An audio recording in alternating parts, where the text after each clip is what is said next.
Now, that same controversy is at the center of a high-profile hiring at the University of Arkansas. The school just rescinded its offer to incoming law school dean Emily Susky, who signed on to a legal brief supporting transgender athletes' rights. Well, tonight, Governor Sarah Huckabee Sanders is praising the university's decision, and Claire Everbach speaks to a Democratic senator outraged over the move.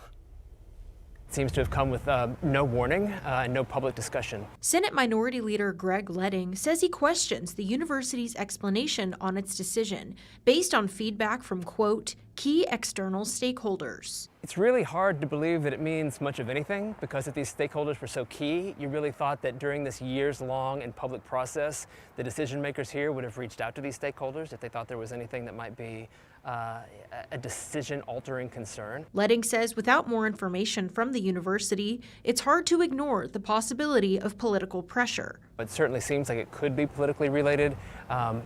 It's very easy to imagine some of my colleagues at the Capitol having issues with Professor Susky and communicating those concerns to the law school. He also raised concerns about how much influence lawmakers can have over state-supported institutions such as the U of A, and what that could mean for future hires. It says a lot about the fact that we have an unchecked supermajority, and having one party, regardless of the party, having that much control isn't great for things, and they can exert a lot of pressure on especially state-supported institutions like the University of Arkansas. And so I think that's deeply regrettable. I think it puts the school in a difficult position.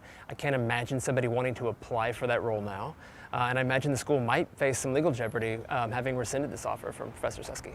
Now, Leding says he and other lawmakers are pushing for transparency from the university. Me and several of my colleagues are certainly going to press the school for a public conversation, see if they can't provide some context, because without any more explanation from the school, we're led to come up with our own ideas about why this happened. I don't recall such an offer being rescinded in the past, so this feels a little bit unprecedented.